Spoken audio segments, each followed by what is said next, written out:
Welcome to the Alcohol Free Life podcast, brought to you by thesoberclub.com. I'm Janey Grace. This is for you if you've quit the booze or you'd like to, or maybe you're just sober curious. I'll bring you tips and motivation without any judgment, and there'll be inspiration from experts, quit-lit authors, and sober heroes.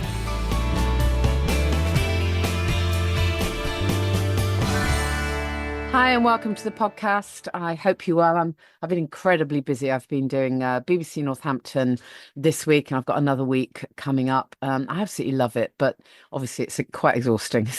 If you've been tuning in, thank you for joining me. I have some great guests. It really is great fun. I love doing it, but got to fit everything else in around it too. So it's kind of busy. So to that end, I thought this week I'd actually use this opportunity to share an episode of a podcast that I was a guest on, obviously with permission. So I did a podcast with Sam Brake Guia from Podwritten, and the podcast is called Mics to Millions. And so they chat to people about their podcasts and how they grew their listenership and what it's about and all of that stuff. And it ended up being a really interesting chat. So I thought some of you might find that quite interesting as to how this podcast came about, how it grew, and obviously my mission in doing it. So I hope you enjoy it. Anyway, it's something a little bit different this week. But just before I play you that audio, just a reminder that for those of you who have ditched the booze and you are on the edge of thinking to yourself, I want to do something different, I want to find a new purpose, or I just want to really lay the foundations for my own sobriety and my transformation and my life, changing, then we have a free webinar on Monday, 29th of September, Explore a Career as a Sober Coach. When we just look at what it means to be a sober coach, a holistic sober coach, of course. And, spoiler alert, it's not addiction recovery counselling. It is very much the holistic approach that I work with. So you're absolutely welcome to join us for that free webinar, Monday, 29th of September. If you go to thesoberclub.com and click on events, you can just register there. And of course, if sober coach training is something you're interested in, just drop me a message and we can have a chat. For those of you who are absolutely wondering, what is she on about? I'm only just early days of thinking about quitting. That's absolutely fine. Don't forget, you can join us in the Sober Club, which is we have a range of people, people who are literally day one. They're thinking of quitting alcohol, right through to people who've been sober for 10 years, because it's always about the what next. And there have been a few really lovely messages in our Sober Club group this week, when I think I asked one day what people are grateful for, and oh my goodness, I mean, if only we could bottle this, when that light bulb finally comes on and you just realize just literally the joy of being sober. To quote Catherine Gray's wonderful book title, The Unexpected Joy of Being Sober. It really is unexpected. I could never have imagined how much I would love this path. I just thought that there was, my life was miserable and needed to quit something. It's so different. So join us in the Sober Club if you want to kind of be amongst like-minded people. Moving on, I just must mention in terms of events that I'm collaborating with Homefield Grange Spa, and I'm part of this, what is going to be just the most fantastic retreat, a proper sort of ultimate self-care retreat. And obviously it's a sober retreat. It doesn't matter whether you're thinking of quitting or you've already quit. The weekend really is about focusing on you and your well-being and giving you all the tools and the techniques to focus on your own self-care, because that's what it always comes down to. We forget, don't we, that actually drinking alcohol is self-harming. Sounds a little harsh, but it's honestly true. It's self-harming, and we do it day in, day out for years and years and years. Ultimately, because we don't like ourselves very much, or we just don't know how to find another way to bring ourselves back to that balance. So this weekend is all about ultimate self-care. It just so happens that it's a gorgeous environment, totally pampering, beautiful space. It really is the most gorgeous kind of home from home, and you've got everything there. You've got a wonderful spa. We're going to do a chef's demo. The food there is sensational. You actually come away feeling confident about prepping some really healthy meals. And then, of course, there's yoga and there are walks. I think we do yoga, Nordic walking as well, which is great if you haven't tried it before. And obviously, masses of mindset stuff. I promise you, you'll go away feeling balanced, refreshed, but importantly, you'll feel equipped to know how to take care of yourself, how to properly take care of yourself. So, anyways, again, if you go to thesoberclub.com/events, that retreat is the weekend of the 24th to the 26th of October.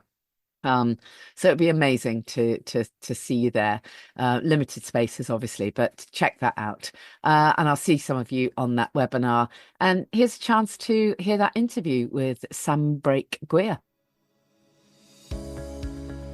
Would you like to become an accredited sober coach? Have you quit drinking and found yourself looking for a new purpose? Thousands of people are searching for help to quit and live their best life without the booze. Our Sober Coach training gives you the tools, the confidence, and the community to support others. No experience needed, except knowing what it feels like to have drunk more than you wanted to. We start with 2 transformational in-person days. Then you join our coaches family with ongoing support and webinars to help you use your skills in ways that suit you.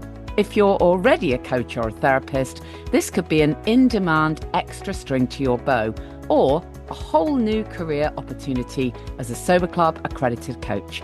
For more info, visit thesoberclub.com and click on the Become a Sober Coach menu item.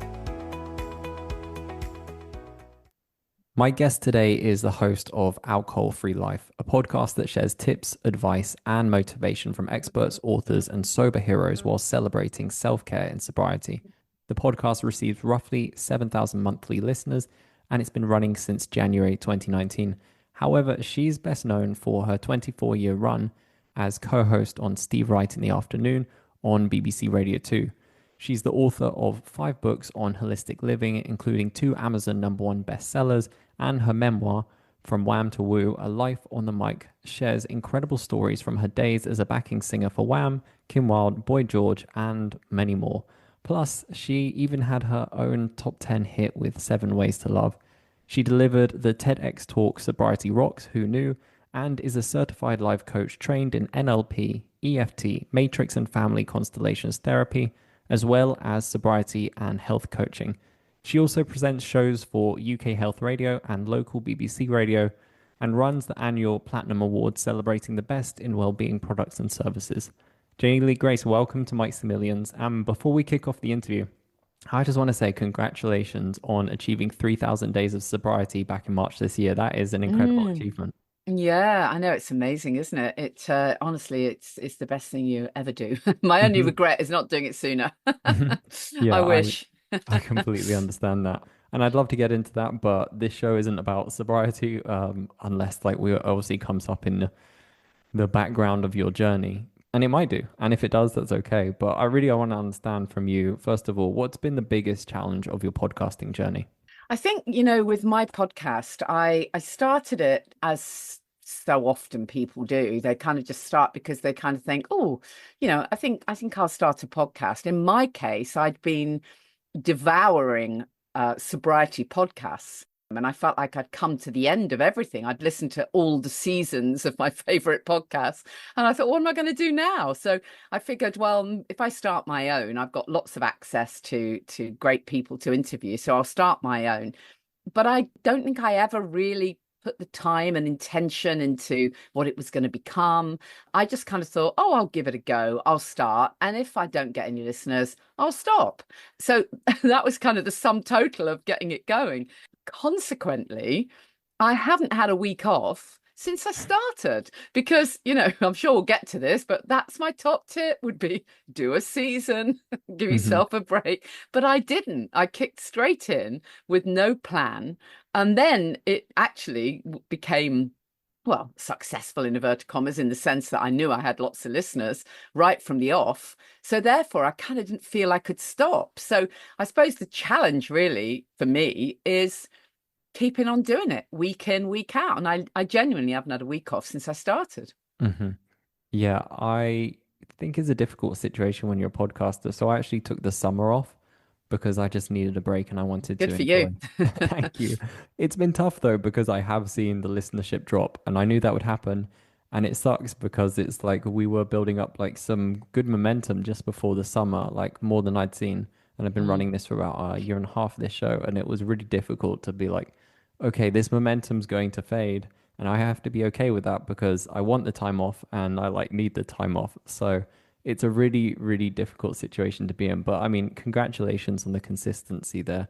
Yeah, I mean, I love doing it, so it's Mhm. not really a hardship. But yeah, I do wish that I just set it in seasons with some breaks because I Mhm. think then that changes the expectation. But I know that the expectation for mine is that there it is every Friday, Mhm. and I've got so many people that tell me that, and oh, I wait for it every Friday, so I don't I don't feel like I can let them down. So Mhm. that's why I end up never taking time off. Yeah, I get that. It's hard when you build up that routine with your listenership. That is really tough. What would you say is your greatest highlight of your podcasting journey so far? The highlight, I think, is in carrying on doing it. That it's both the blessing and the curse, really. I mean, I could say, well, the highlight has been, that I've had some amazing guests, and I have. But I think really the highlight is just the fact that it's such an important part of what I do now. It's every week. I get lots of great people come to me and ask to be on the podcast. I absolutely love doing it. I suppose actually the highlight might be that because of the podcast, I've ended up doing some live podcast shows. And Mhm. actually that I absolutely love that. That's been brilliant to actually get out, host events where I record the podcast in front of a live audience. So you actually get to meet listeners. That's actually been really exciting. That's fantastic. I was at the podcast show in London in May, and James Cridland, who is the editor of Pod News, he was saying that live shows are becoming increasingly popular with podcasts. Yeah. And I think it's fantastic because it is a great way of connecting with your audience, marketing the show, and Mm. opening it up to a form of monetization that's possible. How did you start with the live shows? Like, how did that begin? I run a community called the Sober Club, and I've been doing the odd live event, but it's usually typically been a workshop or very specific afternoon teaching day or retreat. Mhm. And I figured, actually, I'd just like to have a meetup. But the idea of just, in inverted commas, a party didn't feel quite right. And so I figured, well, why don't I just chat to a guest? And then the next logical conclusion was record the podcast. And actually, it's proved to be really fantastic because, the guests love it because they get two runs at it, as it were. They get to speak in front of a live audience and connect with the live audience, and it goes out on the podcast. And obviously the audience love it because same again, they get to be part of something and they get to meet like-minded people. So yeah, it was an easy win, really. That's fantastic. And if someone was listening, they're thinking, you know what, I would love to take that step. Could you walk us through like some of the logistics of like how you maybe set up your first one? Yeah, I mean, I think the thing is, it depends how much time and energy you want to invest into it. In my case, I wanted to keep it small and relatively low risk. So I just did a deal with something that works brilliantly for me because it's an alcohol-free bar. And so the alcohol-free bar in London is the perfect venue. It's tiny, but they do have events. And we just did a deal where they handled all of it. Actually, they handled the ticket sales, they handled everything, so all I really had to do was promote it. That meant I didn't earn a tremendous amount of money, but that's not why I did it. But it worked great because they get a load of business, I get to use their venue, they sort out all the tickets, so really for me it was minimal work. Hmm. Obviously, there are other ways of doing it. If you know you've got a big audience, then you can, rent a theatre or rent a venue and do it that way, and then you'll get to keep obviously more of the ticket price. But then there's obviously more organisation, so you kind of just got to weigh it up, I think, Hmm. with what works best for you. But I wouldn't be afraid of keeping things small. You don't have to have a huge audience to make something work. Hmm. I think that's really smart teaming up with that bar specifically. That's a great partnership. And do you remember when you started the show, at what point you reached 10,000 listeners overall for the show and like how long that took? For a month, you mean, or for a weekly one? Just overall. So when the first time you hit like that Yeah. 5-digit number. I don't remember exactly, but if my memory serves me right, I think it was about 6 months in, Hmm. something like that. 4 to 6 months in, um, is when I started to think, oh, okay, so I'm definitely getting some listeners here, which felt really exciting. So yeah, it is. It's really exciting seeing those numbers go up. But by the same token, if there's people listening who are kind of thinking, "Oh, well, that's all right for you. You know, you got books out, you got this, you got that." I actually know people who've got podcasts that have a very, in inverted commas, small listenership, at least to start with. But you know what? They're really engaged. Mm. And I think there's a real beauty in that. It's not only about numbers, it's about, how engaged your audience really are. So, even right at the beginning, on the rare occasions that I had a sponsor or I had somebody, I did some kind of collaboration, even in the early days when the listenership was quite small, they came back to me and said, wow, we got fantastic engagement. And that's actually the important thing. I think you just need to nurture the listeners you have got rather than panic about not even starting because you don't think you'll get enough. Yeah, you're absolutely right. And I asked these questions about downloads. I mean, I suppose that's one of my only questions about downloads. And it's something which I asked just because, I mean, I think I should take it out because more recently I've been speaking to people about exactly that engagement over Mm, downloads. And that's something that I have spoken to many experts about. That's something that was discussed a lot of the podcast show London. And yeah, it is absolutely that engagement. Those emails that you receive, the people who are mm, willing to go the extra mile to show up at your show or even support you, sponsor you, however it is, rather than the overall downloads. But I yeah. asked that just to give people, I suppose, a clear understanding of like where they are in their own journey and how things go. Do you remember what you did I mean, 10K downloads is good within 6 months. Do you remember what you did to secure that? Like, do you think that did come from your status already, or did you implement certain marketing techniques to spread the word? I wish I could say I had a fantastic strategy, a great campaign, but I really didn't. I just literally kind of stuck the podcast out there and promoted it on my social media channels that I already had. Obviously, I promoted it within the Sober Club once I got that set up, although the podcast came first, actually, before I set up the Sober Club. So, not really. There wasn't really anything massive. It was just, okay, here's this podcast. I did have a couple of great guests to kick off who in the scene that I work in would be very well known. So Catherine Gray is the author of The Unexpected Joy of Being Sober. And at that time, her book was really big. So to get her as a guest early on, that was a really good move. Also, Claire Pooley, the author of The Sober Diaries, I managed to get her on the one of the early shows as well, possibly even the first show, if I remember back. So I think that helped. I think if you can kick off with a strong guest, that makes a difference. Hmm. Yeah, that does help. That's a really good way to launch a podcast with a strong guest lineup like that. So over the lifetime of having this podcast, do you know the three most popular, most downloaded podcast episodes, and do you have a theory or any kind of understanding why these three episodes resonated so much with your audience? I'm really bad at looking at figures and stats. I know that's not the answer you need, but I'm really bad at it. I did glance at it and as long as nobody quotes me on it, I think the ones that have gotten the most interest are the one very early on with Laura from Club Soda, which is the alcohol-free bar I mentioned.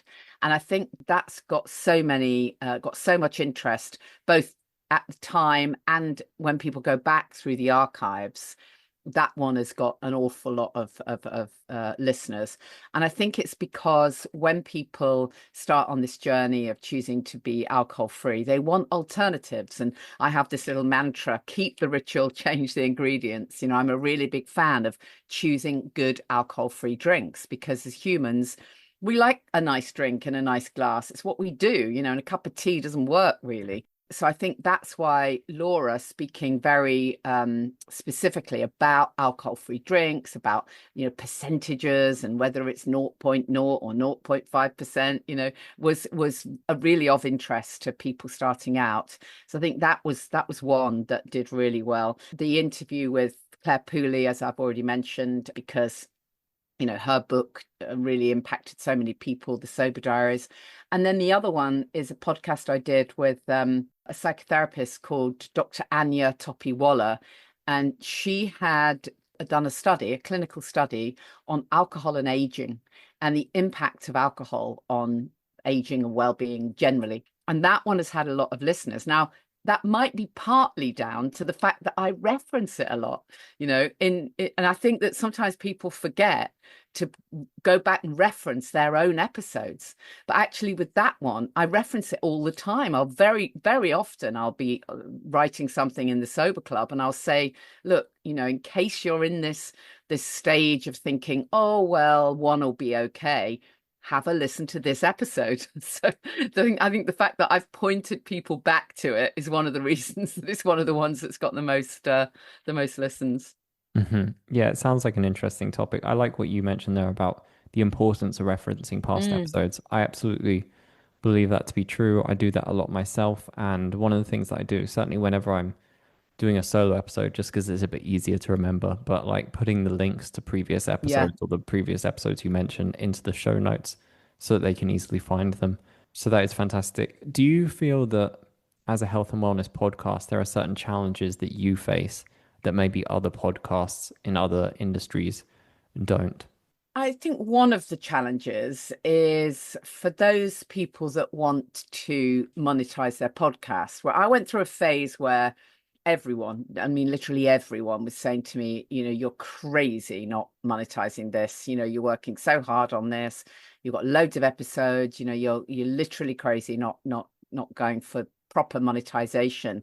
And so I looked into a few different things. I was approached by one of those channels, if you like, that your podcast becomes part of their channel, and then they place ads across all of your back episodes and effectively host the podcast and place ads across it all and cross-reference. So your podcast might promote another on their channel, if you see what I mean. So I Hmm. looked at that, and I looked at a couple of other ways of monetizing where ads are put into your podcasts. And what I found really interesting was that in all of those cases, wherever ads are automated, you've got this problem, in inverted commas, which is that if your podcast is in the health and wellness space, it's usually because you've got some very specific views around health and wellness, like very specific views. And so, of course, I said this straight away to the person I was discussing it with. And of course, their answer was, oh, no, you don't need to worry at all. You can strike out what you don't want to include. So, if you don't want to include ads around for alcohol, that's fine. We can strike those out. And if you don't want, let's say for the sake of argument, something around gambling or gaming, you can strike that out. So you don't need to worry. It will be fine. So I remember thinking, oh, okay, well, that's all right then. So then I always remember this moment because I was right on the edge, the old pound signs in front of the eyes. I was right on the edge of thinking, well, this will be good. This will bring me in some money and put me in the real world. But I got in the car and I thought I'll have a listen to another podcast that was in a similar genre to mine on the same channel, as it were. I'll just have a listen to it. I hadn't heard the podcast before, so I had no expectation. I put it on in the car, and the first thing that happened was that I didn't know if it was the right podcast because it opened with an ad for a crime novel. I didn't know it was an ad. It just opened with a conversation about a crime novel. So I'm thinking, oh, is this the podcast I was thinking about? And I genuinely didn't know, but I stuck it out. Turns out it was. So that was just a pre-roll, do they call it, opener of an ad. And I thought, well, okay, I can live with that. They got into their introduction for the podcast, which was really good. And then I don't know how many minutes in we were, 3, 4 minutes, and the conversation was going on between these two hosts. And then literally in the middle of a sentence, and I literally mean in the middle of a sentence, in the middle of a word, an ad fired in for something connected to the health world that I would not promote if my life depended on it. But you could possibly argue it comes under health, but not for me.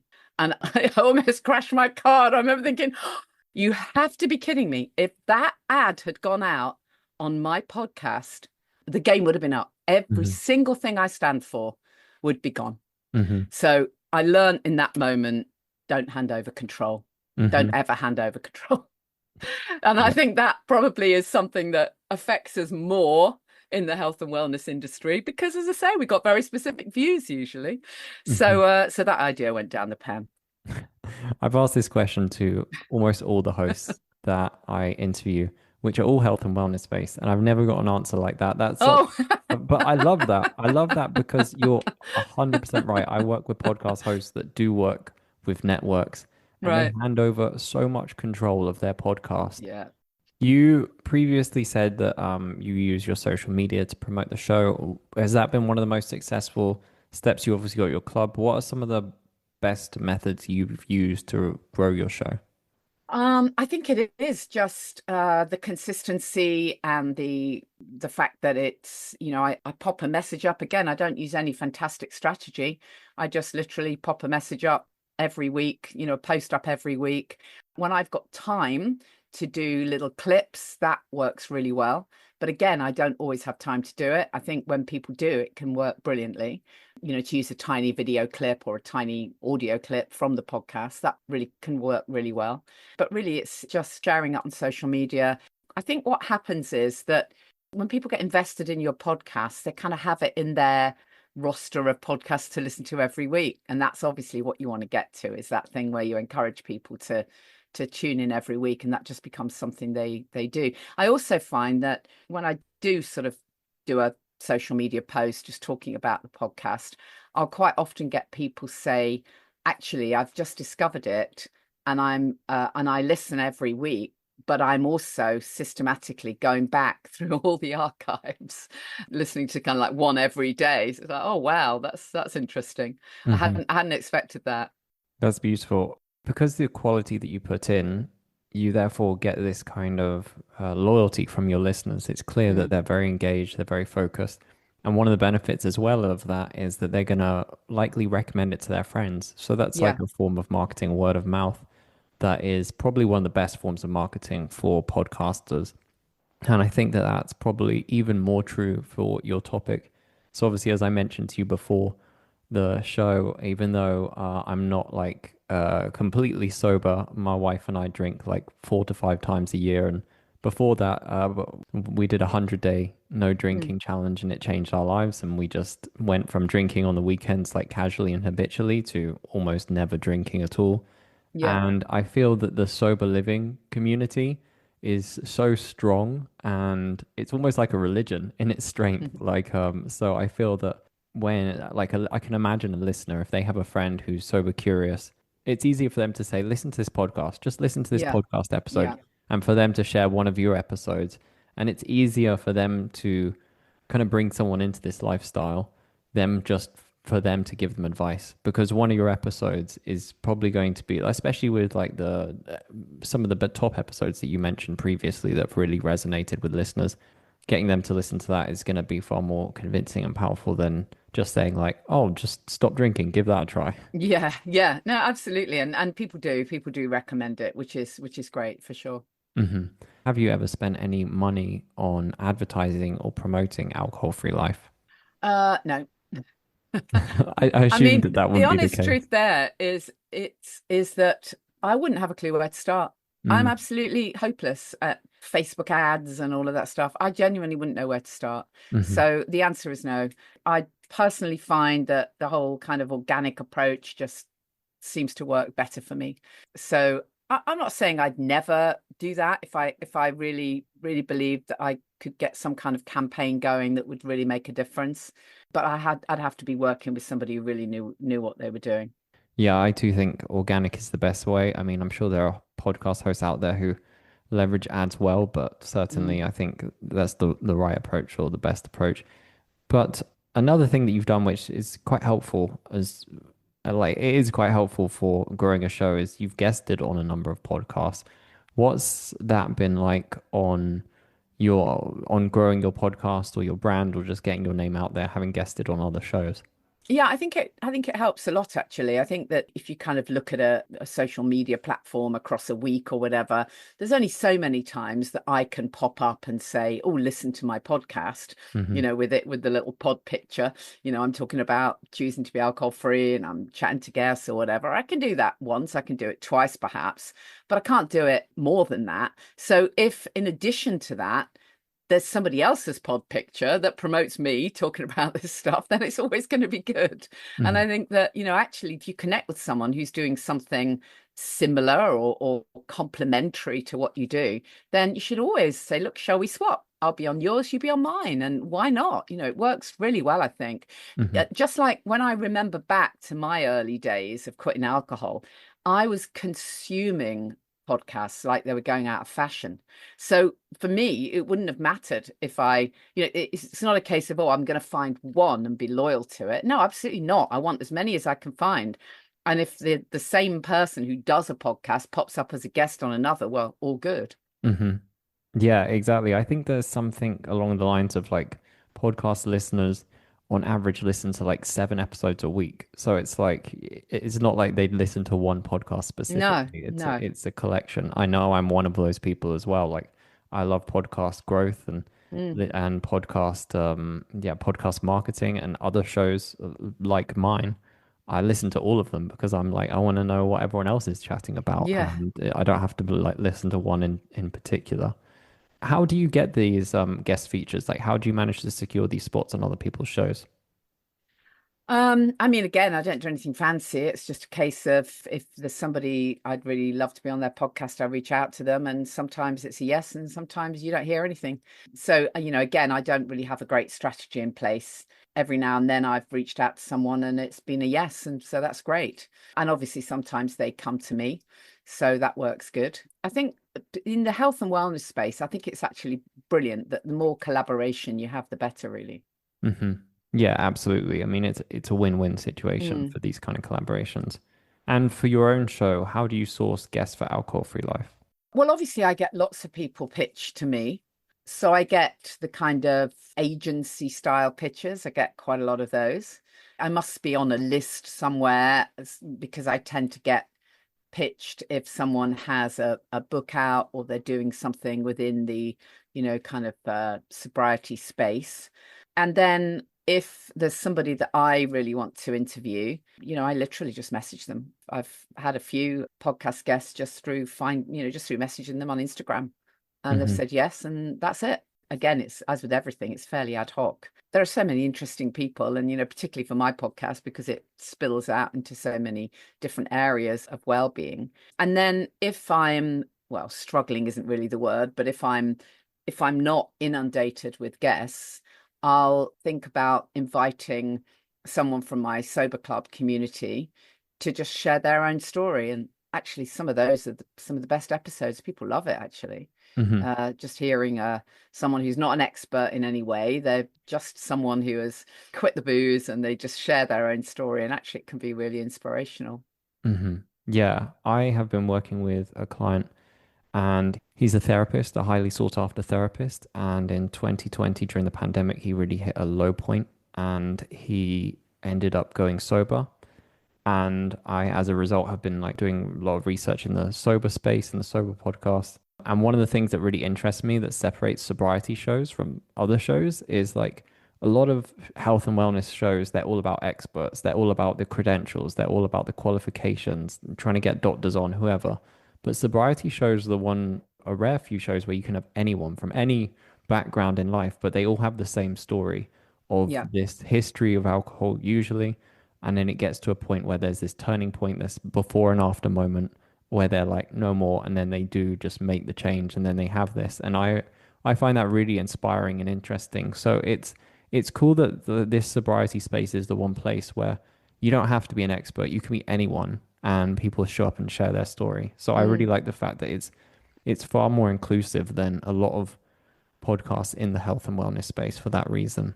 Yeah, it is. And also because of my background, writing books in health and well-being generally before I even became sober, I'm really interested in all the other stuff. So it's not just the choosing to be alcohol free, it's the what's next. And Mm, because typically people will quit alcohol and then they'll realize, wow, okay, so now I need to take care of myself. So now I need to look at food and supplements and lifestyle and fitness and good sleep and on and on. So then it opens up to all the other aspects of holistic health and well-being. That's why it feels really exciting. it's very exciting and incredibly empowering. Yeah, I love that. So you mentioned that you receive a lot of pitches. What do you look for in these pitches? Like when you receive a pitch from someone wanting me on the show, what really stands out to you? I think it's really important to nail what it is, who it is, and what it is in the first sentence. I train people to be sober coaches, and so part of that is about growing a business, as it were, and knowing how to pitch out what you do, writing a press release or whatever.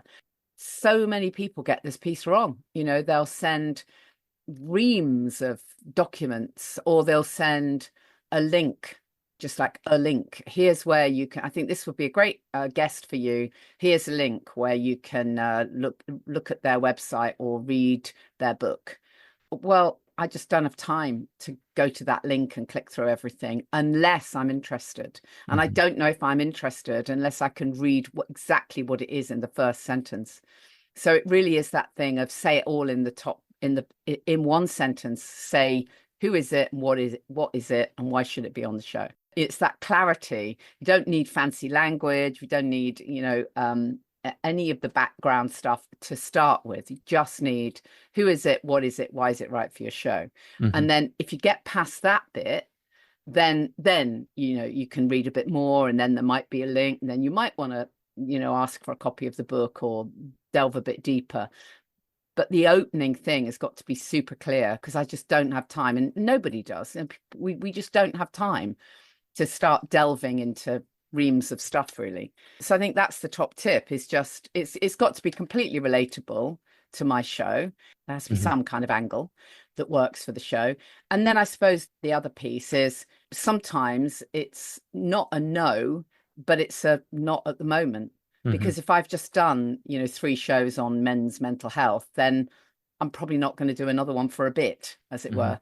So sometimes I think the tip would be if you don't get a response, you can follow up and pitch again, Hmm. because it might just be that it wasn't right at that time. And journalists and editors, we just don't always have time to reply.